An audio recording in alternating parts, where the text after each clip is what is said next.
your face. Grab your sunscreen and your blaster. And your codpiece.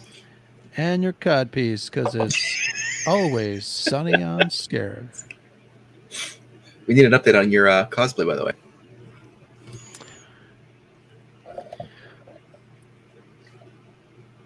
All right,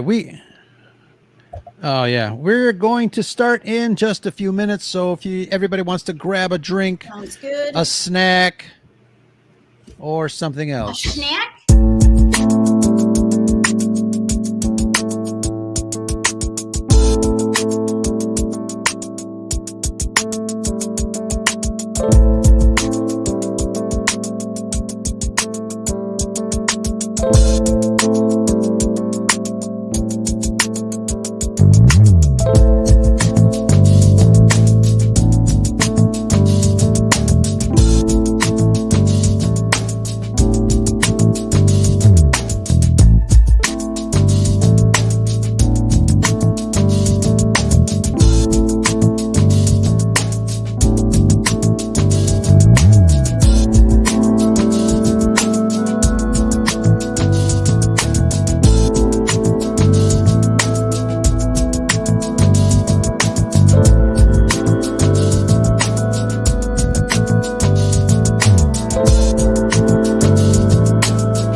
This station is now the ultimate power in the universe.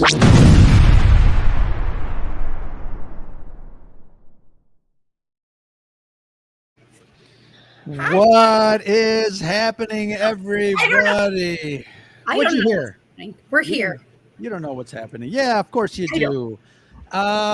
Welcome everybody to Scarif Live. This is also a Red5 Round Up, a little round table discussion on all the geek news, all the nerd stuff that has been happening lately in the movies, on TV, on the small screen. But we're gonna pick up a chat and really just kind of hang out for about 50 minutes and see what we can discuss.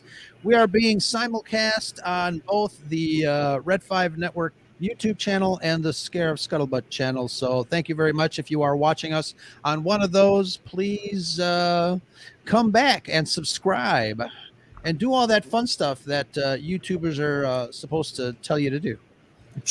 Smash the like button. Smash that like button. Yeah. I like the way Charles thinks. There you go. Smash Very things. nice. Yeah, that's always good. Well, Charles from Conversations and Nicole from Use and Abuse, thank you very much for joining me on tonight's episode. We're going to talk a little nerd stuff, but I want to say a welcome to you lovely folks, Charles, Nicole. Thank you. Thank you. Thank you. Great to be here. I hear it's a birthday weekend, isn't it? I hear it's a birthday month. It's a birthday month. Actually, it is. It is. There's a lot of birthdays. We do have a lot of a lot of birthdays in the month. A lot of Red 5 birthdays. It is July 8th. Yeah. So let's go down the list. Whose birthday we've got? I know it's Rob's birthday. Yep. In the month of July. I know it's Chantel. Also. Who else? I wonder. I don't know, but it's a good year for Return of the Jedi. It sure is a good year for Return of the Jedi. When is your birthday, Nicole? Is tomorrow. It tomorrow? Oh, happy early birthday. Happy birthday to you. Happy birthday to you. Happy birthday, dear Nicole. Let's get through this song right now. Happy birthday. Yay! Woo! Thank you so very much. I appreciate the serenade. I do. And Adam is on Monday. Adam. Oh, that's right. Adam. That's right. The Certain Point of View podcast. Yeah. Very nice. So cool. Very cool. Nicole, you can finally have a drink with me in public. Turning 21. I thought we finally. Finally, I thought I had. Mine 21 as well. Times 3. Always. Very nice. Who do we got in the chat? We got DJ in the chat. Roundup time. We got Ubaldo. How are you doing? I saw him earlier. We were stalking the chat. The Fulcrum Boys talking about little Indiana Jones a couple of hours ago. And what did we say? Paul's Collectibles, thanks for joining us. Thanks for coming by. I see DJ in the chat. Yeah. Thank you, and Lunar Girl, Kelly. Hello, friends. Absolutely. So there's a lot of nerd stuff happening. I think Brad always says it's a great time to be a nerd, and it really has been over the last couple of years. But what are some of the biggest nerd things that that you guys are kind of gearing up for? Before you answer that, though, I want there's some other Red 5 members in the green room that I'd like to come. I might know them too. I think you do. Them. I mean, we might be like, woohoo! I can't hear you. Yeah. Scott and Kim from the Use and Abuse podcast. Welcome, patrons. Hello. Wait, they're busy pushing buttons. While they're busy pushing buttons, let's bring Andrew in from the Science Dictionary podcast. Oh my gosh, Andrew! Yes. What's up? We are not worthy. It's the best day ever. How you doing, Andrew? I'm good. How's everybody doing? Very good. Fantastic. Good. A little technical trouble from Scott and Kim, but I'm sure they'll be back. I'm sure they will be.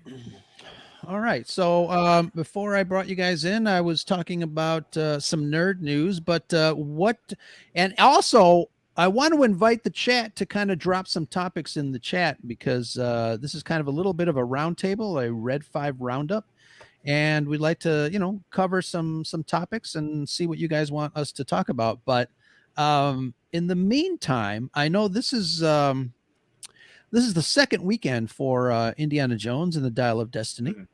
I went to go see it last weekend.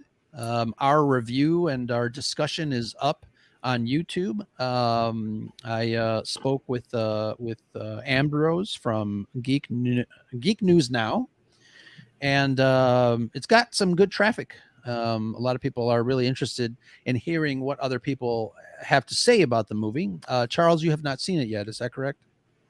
That's true. Pat has seen it, and he's downloaded the non-spoiler sort of review of that, and I look forward to it actually. And I've just avoided most of the trailers for it and try and avoid much of the discussion surrounding it. So I'm looking forward to it. I learned my lesson with Kingdom of the Crystal Skull, so I sort of predetermined my dislike for it. So I learned my lesson from that. So I'm gonna go into this movie with an open mind to it. So I'm not sure we're going to actually go to see it. I think there's a couple of other movies that I have priority, so certainly with the family and what they want to go and see. But yeah, I'm looking forward to it. All right, cool. Welcome back, Scott and Kim.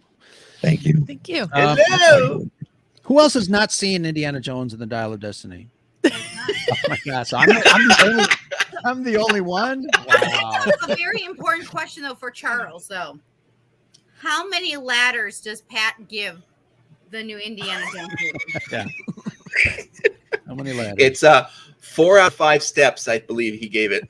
Oh, nice! He's giving it steps. Interesting. Yeah, that makes sense. Yeah. Well, I mean, you have to go up the ladder, right? To get. Well, I mean, he brought the ladder for the seats, but he has to climb those steps. So I think that's the appropriate scale that we'll use tonight.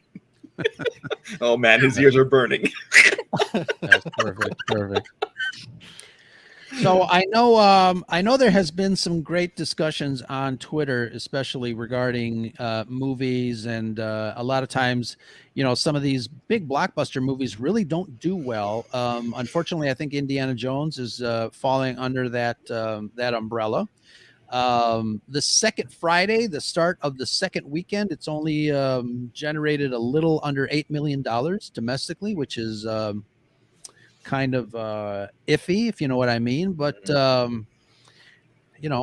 think it's projected, the second weekend is projected to only make about 22 to 24 million, which I think that's the catering budget for this type of film. Yeah, when you guys actually do get to go see it, I would love to hear your takes. Maybe in the future we can kind of have another roundup or another discussion. From my perspective, obviously I would never tell someone not to go see a movie. I would love for you guys to go out to the theater and just kind of experience it and see it, and obviously form your own opinions. I know there's a lot of discussion online regarding the movie and how it's missing something. And for me, it definitely was missing something. I think all the ingredients were there, but they weren't mixed in the right way for some reason. I think you can kind of tell based on the kind of very lukewarm reception that the film has gotten. And not that box office numbers are any indication to a film's success, but sometimes they are. Mm-hmm.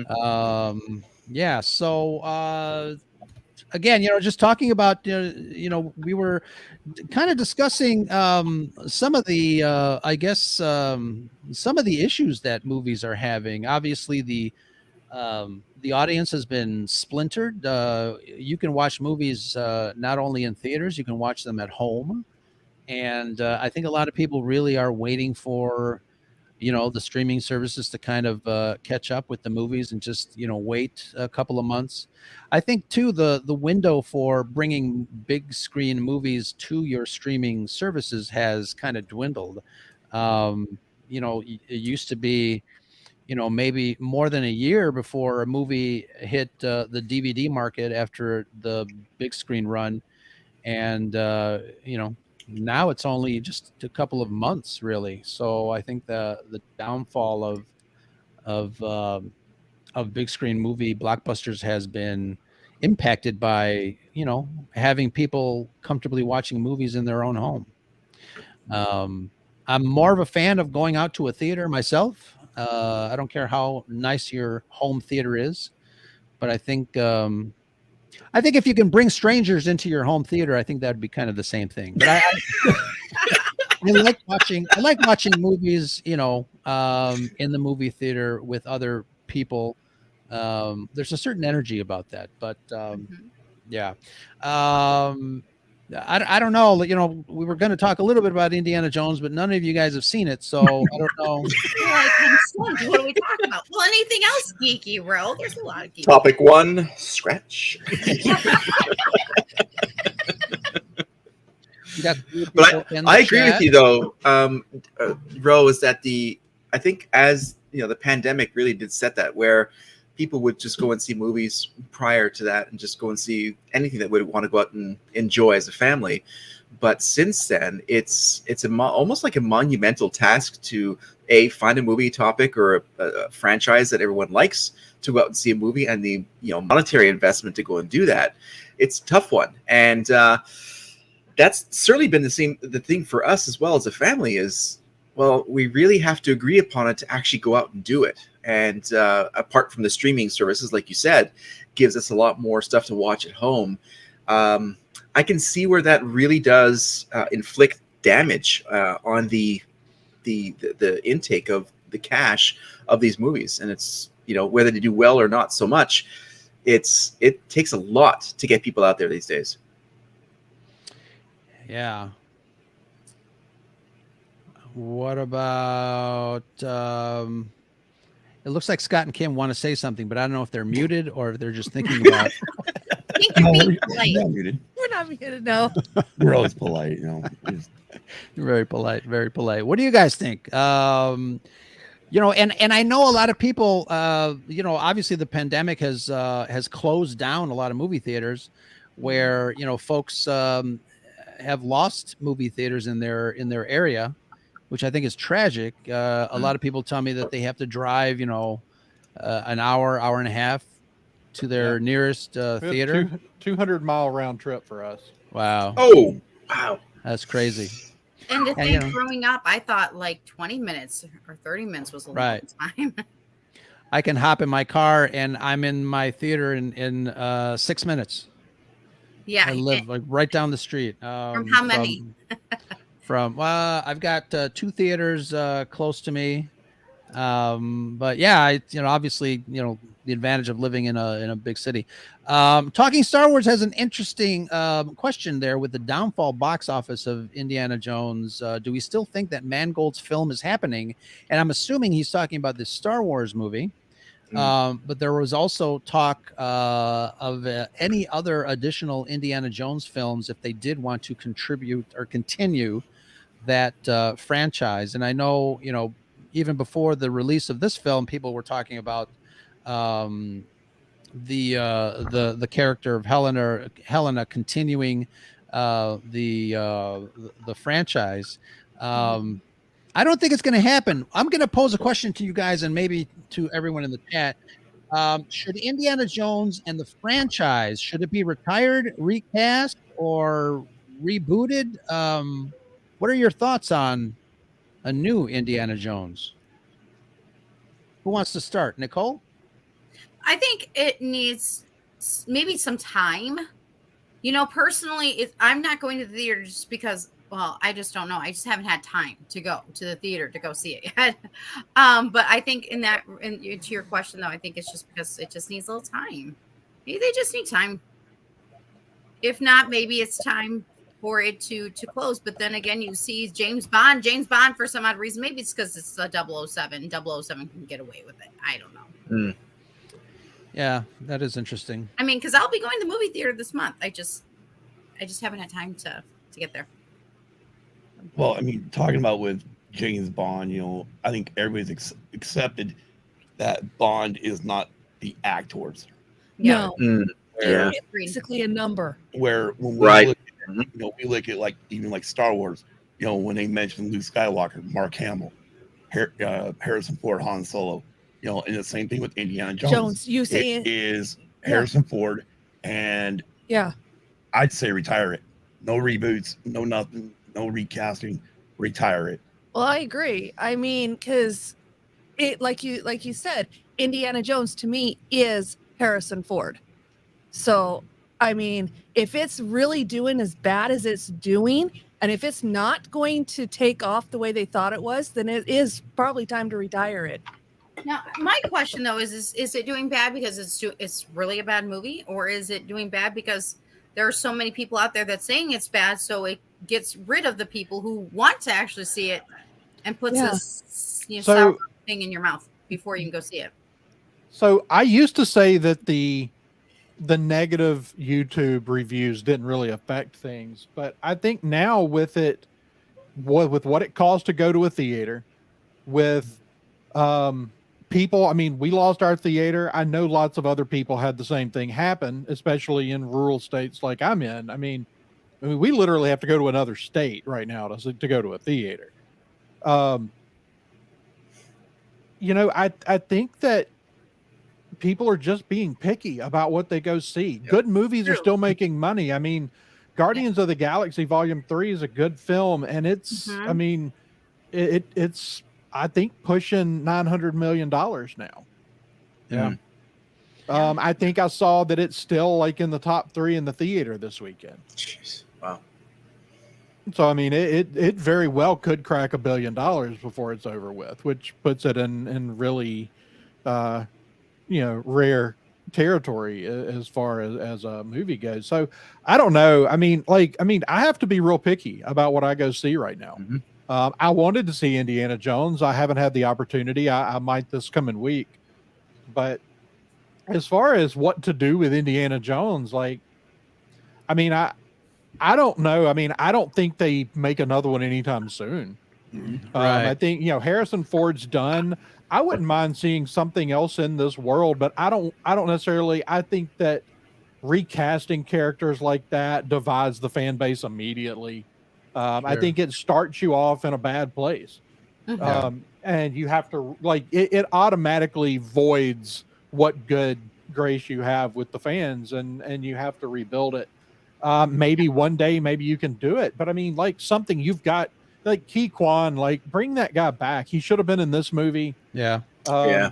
Yep. Like have him find Indy's, notebook, and he takes that notebook and goes off on adventures based on things that Indiana Jones was looking for. You can do that. You don't have to have Indiana Jones to continue the legacy, but I do think I think Mangold is done in this universe. He might still get his Star Wars movie. Mangold has been real nasty towards fans. I don't see Bob Iger tolerating that at this point. I know everybody's going to, a lot of people are going to go, oh, well, Kathleen Kennedy's in charge. I'm sorry, Bob Iger's in charge. Like Kathleen Kennedy is in charge up to a point. James Mangold, I've liked some of his movies. He's been real nasty to fans over this thing. And he's continuing to double down on it.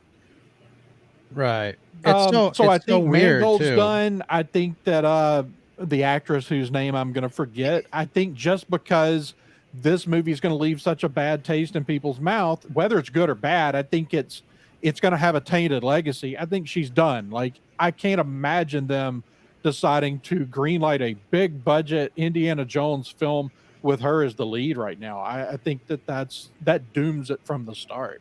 Yeah.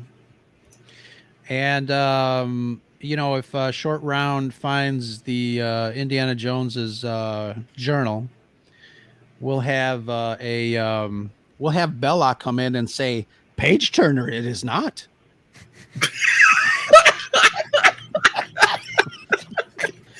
Belosh. I thought it was Belosh. No.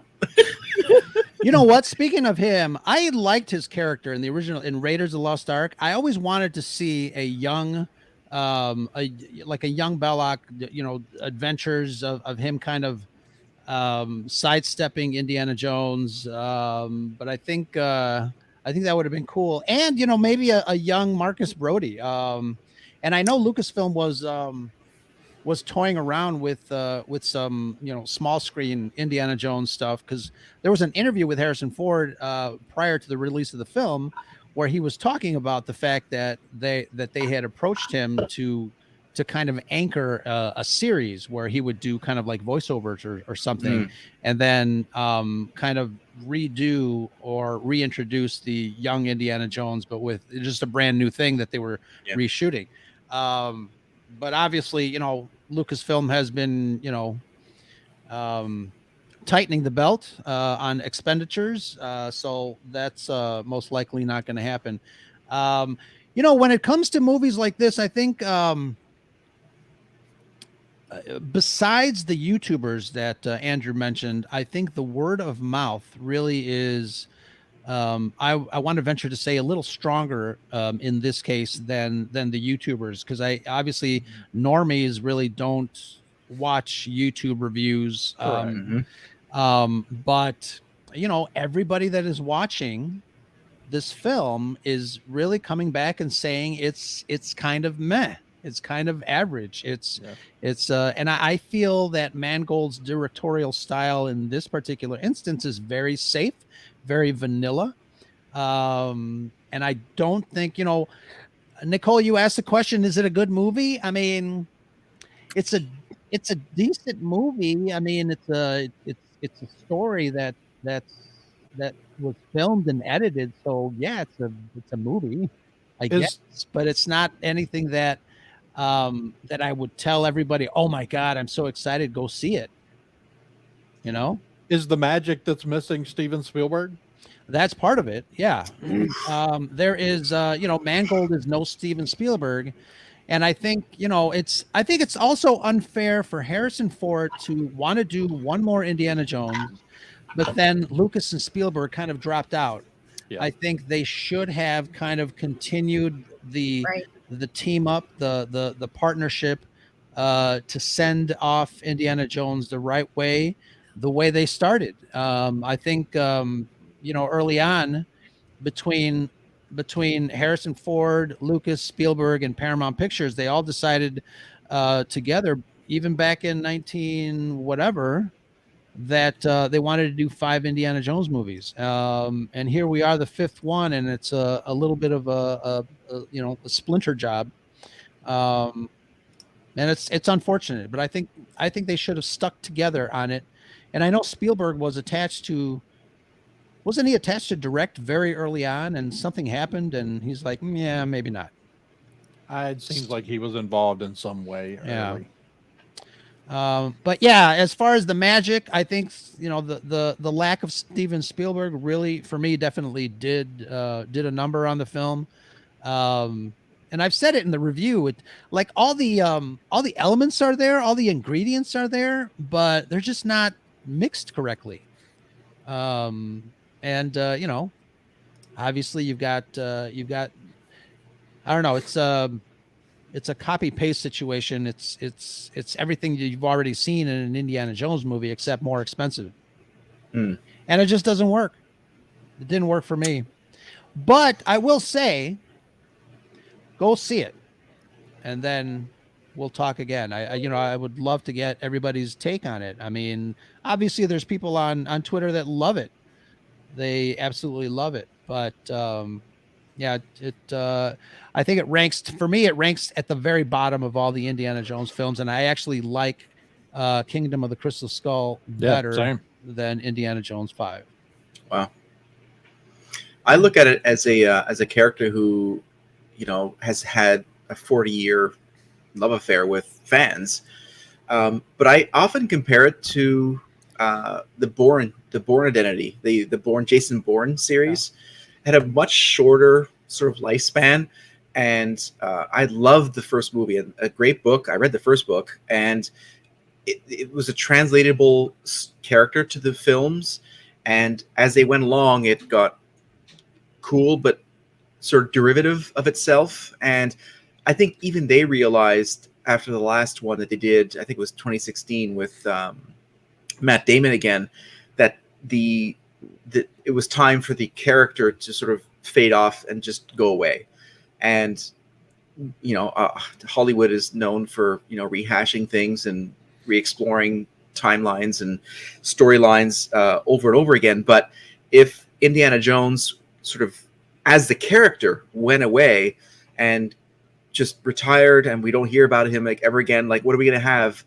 The Diary of Indiana Jones, a Indiana Jones story. I mean, how is that going to be received by the fans? I don't think it's going to be well received at all. So let's move on. Let's get back to creating new stories that are, have strength and good characters and a good story. Everyone will go and see it. But I think it's time for that to sort of end, unfortunately, as much as I love it. But there's been so many examples of franchises that have started well and ended badly. I just don't want to see it. It's too disheartening. It's time for Indiana Jones to end. Let the past die. Yeah, it's unfortunate. It is what it is, but like I said, I would encourage you to see it. It's still great to see Harrison Ford on the big screen. Mm-hmm. It's still great to see kind of the character doing his thing. But it's I don't know. It's just missing that magic for me, definitely. Talking Star Wars had a question for the panel, wondering who wants to take that. Off topic on Indiana for a second, but if we get that Lando series, they should do a young Indiana Jones TV series, like have Billy narrate and Glover as young Lando. Oof. Nice. Yeah, I mean, I can see that. The Young Indiana Jones Chronicles kind of had that too, with when they brought back Harrison Ford to reprise the role. And I think what was that episode called? Something about the blues. But he was in the Young Indiana Jones Chronicles first as a voiceover, and at the end, I think at the beginning of the episode, you see him playing a saxophone. For some reason, I can't remember, but yeah, it's weird though, because you mentioned the Lando series, but at what point do we as fans say, all right, we had our time in the spotlight, it's time to let other characters or even let other fandoms come in and enjoy something new. Well, and I think there are new things. We just have to be willing to open our eyes to them or open our hearts to them. Sure. I don't know how new it is because it is a failed Star Wars pitch, but Rebel Moon in December, I'm looking forward to that. Mm-hmm. Yep. Is there any other geek items that you guys are looking forward to? I know August is going to be a big month for Star Wars, and for some of us as content creators, if we are doing reviews of Ahsoka. Yeah. I think for me, I've already been geeking out. I am really loving and enjoying watching Secret Invasions, and I think it's one people are missing out on. They're completely sleeping on, just like they slept on Marvel. I'm looking forward to the Marvels. I'm with Kelly. I'm 100% for Barbie and Oppenheimer. Those are going to be two movies. We're going to see who rules out. I think it's going to be Barbie, just by a smidge. Barbieheimer. Barbieheimer, exactly. And of course, then Ahsoka. Of course, so I'm looking forward to that too. And then even at the end of the year, Ghostbusters Afterlife's Firehouse is coming. I'm like, dude, I'm excited. I'm ready. Let's go. So, I mean, there are definitely movies out there that I'm going to the theaters for. And those are definitely two of them. But even currently, though, even at home, I'm watching Secret Invasions and I'm loving it. Watching it with my best friend, on Wednesday nights in the evenings, because it's just, for us, we're loving it. And it's making us really question a lot of things. So it's a good thing. Anybody else watching Secret Invasion? I'm watching it. Yes. It's good. I finally had a chance to catch up. Marisha was off working on a movie and finally came home, so I finally started watching it. um, General thoughts. I'm enjoying it. It's good. It is. I'm really enjoying the setup. I'm enjoying all the little bits of information. Something is a little off. I'm not totally buying the whole thing with Nick Fury, and just him.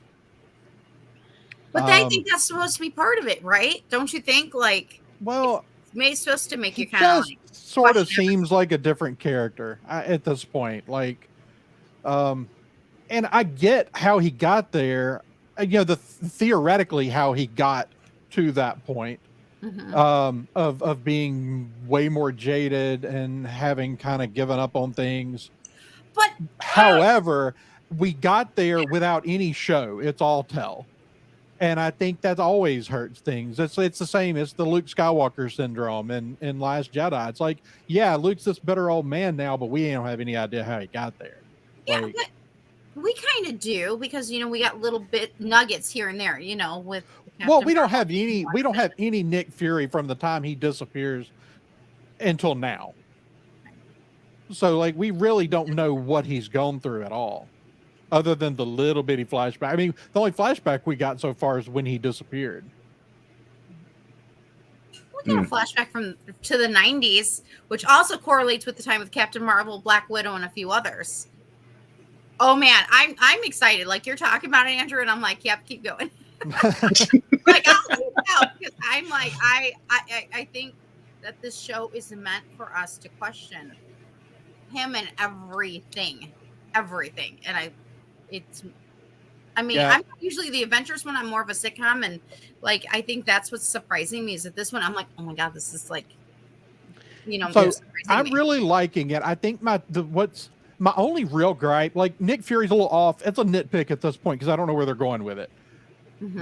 I'm not sure at this point this shouldn't have been a movie, to be honest. I think that it might have flowed better as a film. It seems like there's a lot of extra stuff.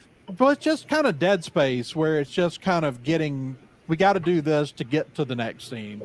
It's not totally necessary, but again, it's Andor was that way for me in the beginning too, and I ended up thinking the last 5 episodes of Andor are some of the best Star Wars TV we've gotten. How do you feel about Olivia Colman? Olivia Colman is amazing. Honestly, that's what sold me on this series more than anything. I love Olivia Colman, but I will say, as much as I feel like it's kind of dragged in places, the performances by the actors are all stellar. Yeah, they are. Very strong acting. I will, however, say like we've got 2 spy thrillers on TV right now. It's and this is the second best because the Jack Ryan series is top notch. That is fantastic. Yeah. Somebody told me to watch that. I can't get past the fact that it's the guy from The Office. So I'm gonna have to kind of turn that part of my brain off and accept it. But watch the first few episodes. It's very quickly done. And I would echo that. What Nicola's saying is that Secret Invasion has been sort of a fresh. I'd probably actually one of my top Marvel streaming series. I'm talking from day one. It's the best one in a little while. It is. Yeah. You know what I like about it is that it doesn't seem like they pussyfoot around with some of the story elements. I think they pull the trigger literally because we get the death of a major character in the first episode at the end, and this last episode does kind of the same thing. And I think it's and is it only 6 or 8 episodes? I think it was 6. It's 6. So I feel you, Andrew, when you say that it could have been a movie, and I think the movie, being obviously 90 minutes, a 2-hour thing, it almost seems like okay, it was a movie, but let's expand it a little more. But I do feel sometimes like there's some dead space. I think this last episode there was a conversation between Fury and what's his name, Talos. in the car Yep. that seemed a little too Marvel cringy dialogue. Yeah, back but and that forth. the ending, I was like, Yeah. oh, now we know Yeah. why it's called betrayal. Now it's on. Like, Yeah. So I mean, again, it's I coined this the Andor of the MCU. I think it's not relying a lot on special effects. It's not relying a lot on superheroes and things like that, guys in spandex. It's really diving into a little bit more of kind of a well-written story that we're being treated to. Only three episodes in, right? We're halfway there. Yep. So cast we'll wise, see. this is the strongest cast in any Marvel series. I think Totally so. agree. I mean, Totally agree. and largely because they mostly have people that are usually only big screen actors. And I there are other. It's still nowhere near my top MCU series. Mm. But what's your I top? feel like Yeah. Hawkeye actually is the most well-made. Okay. From Yep. top to bottom, it's the most well-made TV show. And that's actually, you're right. That's actually the one series from the MCU that I have rewatched. Yeah. So until this series finishes, yeah, I think it's going to be the most. Right now, I would say, it's the most rewatchable. It's not that I don't love. I mean, I thought Miss Marvel was an absolutely fantastic show. Yeah. But it's for me like Hawkeye had everything that I want a TV show to be.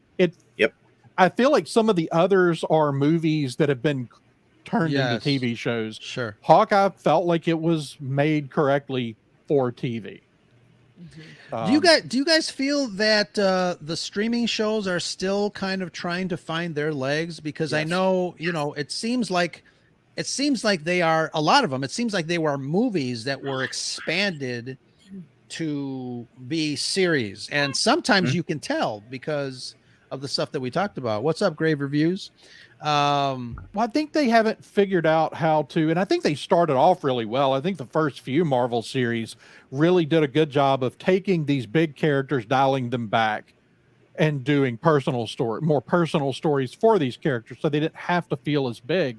But I feel more and more like they're trying to be really big, like movie big, right, without the budget, and so they start getting into doing a lot. Like, as much as I love Miss Marvel, some of the CGI is real bad. And on rewatch, like I enjoyed it, and it's like, but kind of going back and rewatching an episode here and there, go, ooh, that was. I gave that a pass the first time I watched it because I was enjoying the moment so much. But when you kind of go back and look at it, it's like, that could have been better. And I mean, it's. Yeah, I definitely think they're still trying to find their footing. I mean, they've got this Echo. Right. The rumors surrounding that one right now do not sound good. There are rumors that it's either going to get the Batgirl treatment and it's just going to disappear forever. No. Wow. The others are that they have so little faith in it that it's going to get a 1 day drop, the whole series.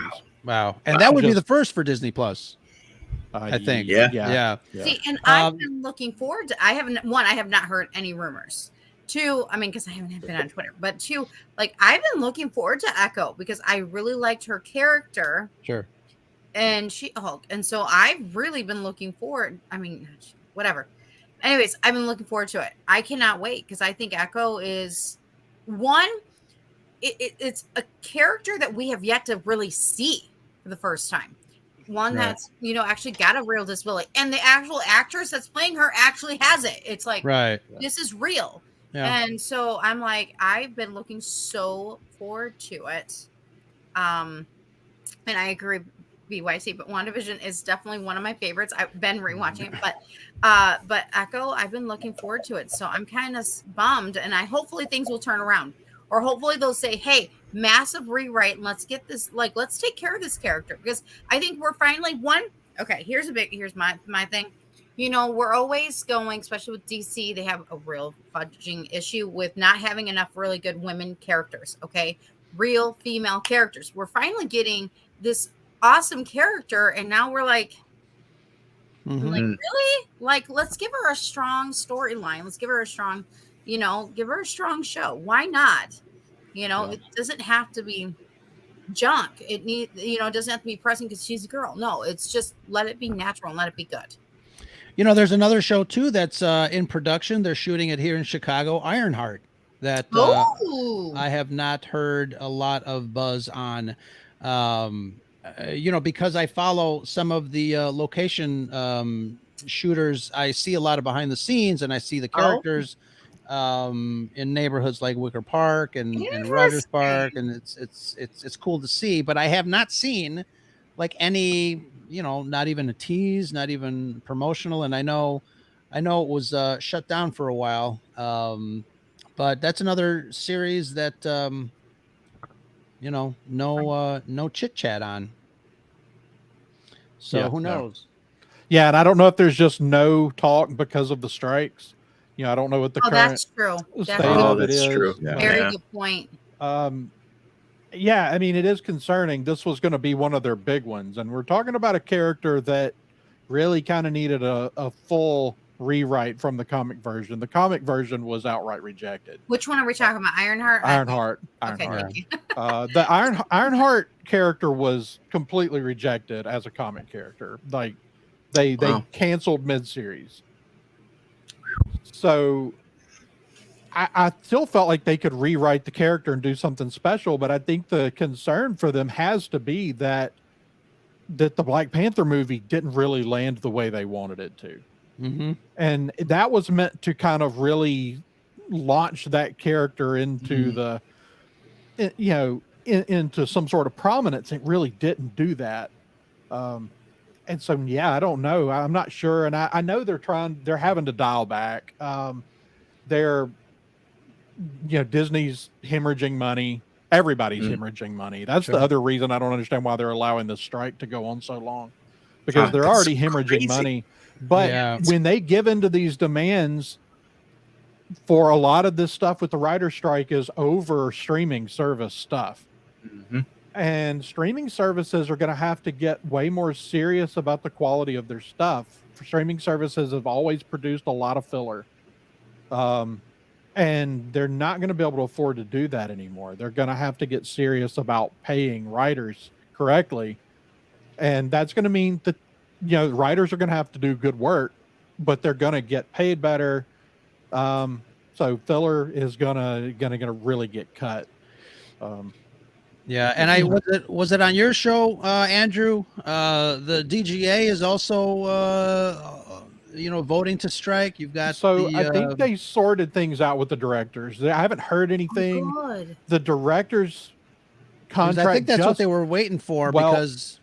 Yeah, so the Directors Guild and the Actors Guild both had contracts that expired on June 30th. They extended the deadline for the Screen Actors Guild until the 12th of this month. So they've got till the middle of this week to either sort something out or extend the deadline again. My understanding is that they've sorted everything out with the Directors Guild and that they're good to go on that side. And I still don't believe they're going to work with the writers at all until they're sorted out with the actors. I don't think there's any reason for them to. Right. Yeah. Yeah. That seems odd. It just seems really odd. I don't get it. Well, I mean, yeah. Well, I mean, you don't want to. Yeah, I mean, you don't want to negotiate with one group and then renegotiate something that you've already negotiated with another group. I think collectively, it would behoove them to make sure that all the cards are on the table so they know what they're dealing with. But it's a weird time. I know we've survived through a couple of different strikes, but there are also consequences. This one couldn't come at a worse time, though. Right? Yeah. The studios have not recovered from the shutdown in 2020. Yeah. No. And I mean, they're a long ways from it. The theaters are still struggling to come back. It's because you people don't go see Indiana Jones 5. That's why. Well, I've got movies I'm ready to go see. That one was just not high on the priority list. I will say right now, I think Oppenheimer's going to win a lot of awards when it's all said and done. It's that kind of film, yeah. Of course. Movie of the year is going to be Dune 2. Yep. That trailer is in general, or in general for normies, or as part of our community. Well, I think both. I mean, people really like. I mean, Dune did as well as it did because clearly the normies went to see it. You know, movies don't do that well if just the sci-fi community embraces it. I mean, it really needs a general audience. Sure. The first one did well. That second trailer is one of the best trailers I've seen for anything in a long time. Phenomenal. I cannot wait for that. What was interesting too is that I know that Scott and Kim were talking recently about the animated series, well, Sidekicks for Disney, but you guys brought that up. But the Super Mario Brothers movie, and so that's one movie that I haven't seen yet. So I saw good. Puss in Boots, the latest Puss in Boots, which for me was on par with Spider-Man Into the Spider-Verse, the first one, not the second one. The animated movies these days have been phenomenal. They've been wrapping great stories within really bleeding edge technology within almost like CGI, but obviously it's all CGI, you know what I mean? But it's the taking of the style of animation and pushing it forward and enhancing the story. I was blown away by all these things, and it's been phenomenal to enjoy these things. And I don't know if that's taking away from the live action series or not, but the animated movies have been phenomenal in the past 6 to 8, 12 months. I saw Super Mario Brothers 3 times in the movie theaters. 3 Good. times. Good. Loved Wow. it. I went 3 different times, 3 different people. Every time, every person has pretty much gone one more time, maybe after I'd gone with them. Wow. It's, Yeah, we went and we did get to see that one. We saw that in Guardians Volume 3 on the same day, which was a really good day in the theater. Really good movies. So that was a good choice. But yeah, the animation just getting better and better. And it's because, I mean, they're elevating it. They're finally looking at it as just like comic book films. I mean, comic books were considered fringe, and then comic book movies were considered fringe, and all of a sudden they became mainstream. You had a few movies that elevated it to the point where it could be taken seriously and as something that's not just for kids. And the one thing that absolutely shocks me that Lucasfilm hasn't announced, I don't understand why you wouldn't be doing an animated series set in the aftermath of Return of the Jedi. Ooh. Why not? Like, there's a lot going on there. You can do animated, so you can bring back your big characters. Sure. And you can do them, you can bring them back and you can do them right in their heyday. And it's mind-blowing to me that they haven't. I mean, obviously, I guess the person, if you really want somebody doing that, is, as far as current Lucasfilm employees, is Dave Filoni. And I know Dave is real busy with a lot of other stuff. So, it may just be that they don't have the right person to do that story. But I think it's one, as far as really, potentially really good animated stuff, that's one that needs to be done. Yeah. All right. Justin Reynolds has a question for us. What do you guys think about using AI for doing movies? And I know at the beginning of Secret Invasion, the introduction was AI generated. Not completely. We have to read between the lines. It's, nobody pushed a button and all of a sudden they got an opening. You still need artists guiding the process. Yep. Exactly. So, but what are our general thoughts on artificial intelligence in the film world? I personally think that, AI, either way, you still have to have a voice. So again, I think it's like what Andrew just said. You're still going to have artists behind the scenes guiding the process, but it will never beat the heart, the soul, the spirit of a human person playing a character. I truly believe that. Yeah. So it is eerily close. Back in the late 90s or early 2000s, George Lucas was actually talking, as he was doing the prequels, was actually talking in several interviews about the day was coming when he could make movies without an actor. Not actors. Yep. That's literally what we're talking about now. Like it's getting there, and that's part of what these strikes with the screen actors. They don't want their likeness just used in perpetuity by some studio. I think that, I mean, obviously AI only really gives you it's going to give you an answer based on what has been plugged into it.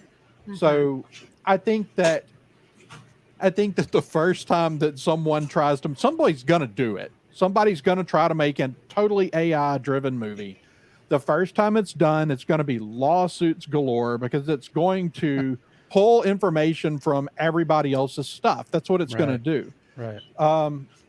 I do think, and of course the writer strike is that's a big part of what the writers are striking over is AI and the actors as well. And I think what it needs to become in the industry is just another tool in the writer's toolbox, right? So a way to throw a whole bunch of ideas against the wall real quick.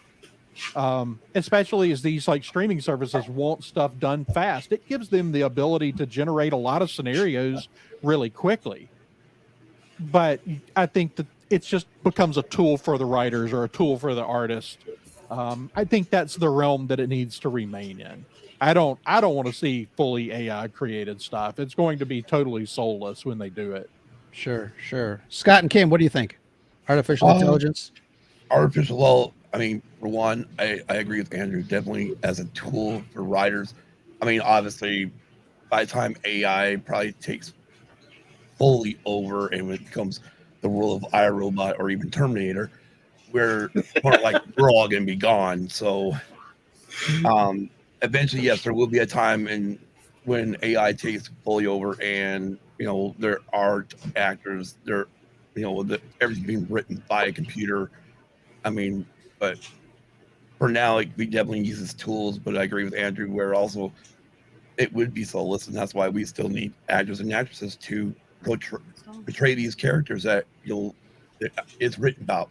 But again, with the streaming services, and again, I agree with Andrew on this one, is it does give them the opportunity to throw a bunch of ideas at it and get results and see what maybe works, with them reading or brainstorming it with each other. Yeah, absolutely. I mean, side note, you guys will be gone. I'll still be around in a desolate landscape waving my Red 5 flag. Where is everybody? So what if the really sinister, what if it's like the Matrix and the really sinister nature of the robots is that they just write bad movies on purpose and then they come to your house and make you watch them? Yeah. Isn't that what they're doing now? The last 10 years? Exactly. So what you're telling me, Charles, is that the robot rebellion already happened. We just don't know it yet. Exactly. No, that's what they're telling us that's what they're saying on Secret Invasion. That's the exact same message on Secret Invasion. Well, you don't know. You don't know who's who, what's what. Yeah. But that's not with robots. I mean, I don't know if it's a general sort of theme about that, where you have these large players in the world who are talking about slowing down or at least restricting the progression of like Chat GPT or Pat GPT, but because it's becoming that sort of scary level, sort of AI. But in the examples that I've seen of AI generated content, there's a gleam to it. There's a very well-rounded point to the language that you see in there, and you can tell it's too perfect. It's too learned. It's too based in reality. Whereas the nuances of people who would writers in this case who would throw in a curveball, you can still sense that. And as long as that part of it exists, I think we can sniff it out as humans and sort of say, well, that was obviously, generated by an AI. I mean, I listen to podcasts all day, and the amount of AI generated copy and voice driven copy with these ads, you can immediately tell which was performed and written by an AI, but they're just filling space at that point. So you glance it off. It's a function of business. But when you're talking about people and humans going out to pay for it and go and sit, and like Andrew was saying and Scott and Kim were saying, is that you're going to be giving out actual dollars for this movie, it has to be good, because with the state of today's economy, you're not going to be giving that away easily. So it has to be rooted in a good story. So I'm okay with it for now, because I can still sniff it out. When it doesn't, I'm sort of scared, but I'll be dead by then. I think AI is going to influence a lot of other things before it really influences movies as much as people think it's going to. I think it's a tool. I think now, like my job, like I do real estate appraisal. We spent the last 15 years after the crash in 2008, they changed the way we submitted data. We submitted in a file that can be mined for everything in it. So they've been data mining appraisers' files for 15 years. They've written an algorithm that they think that now they can plug all that data into and get an answer on what a house is worth. So now they can plug that into an AI, and I don't have a job anymore. They literally let me work myself out of a job. Wow. Appraisers won't exist in 10 years, maybe 5. Wow. Well, you can always podcast. Yeah. Or your children are brilliant. My 23 followers. You're not going to make a lot of money there, but I've got a mission for Kim. Next time you guys go live, I want Kim to write an artificial intelligence opening script for Scott to read on the air. Ooh. And see how that goes. I don't think that's gonna happen, because I think Kim knows what the next episode is. So Yeah, Scott, Yeah, it won't be our next live show. I'm going to break from the next live show. Oh, too funny. Yeah. Good question. Thank you, Justin, for that. Anything else? We've been talking, time flies when you're having fun. It's already been an hour, and I know, usually we kind of like to keep it to an hour. I know we've got the rest of the evening to partake with our family and friends and whatever. But any other final thoughts on this Red 5 Roundup? What do you guys got? I would throw in there Rob from the Jedi Table Archives podcast, Red 5 member. He had introduced me to Love, Death, and Robots on Netflix. I've never watched that, and it was just sort of sitting there. And that is a phenomenal series. Great storytelling, short stories. It's been amazing. So if you're looking for a sort of a left or right curve on your watching on streaming, look into that. It's been amazing. Yeah, that first season was phenomenal. The second season, I haven't even started the second season. But some of those stories are not family friendly. They're kind of graphic. Good point. Good point. So season 3 has been a good sort of. He's been curating my sort of watch list, and season 3 has wrapped it back around. So I think there's some great episodes. First season is amazing. Second season is a few in there, but third season has wrapped it around. So that would be my suggestion. Excellent. Yeah, a lot of good stuff to watch, and we are watching it. But I want to thank everybody in the chat. If you guys want to hear more about our takes, our opinions, please give us a follow. We've got everyone here in the panel that are content creators and just love talking nerd stuff.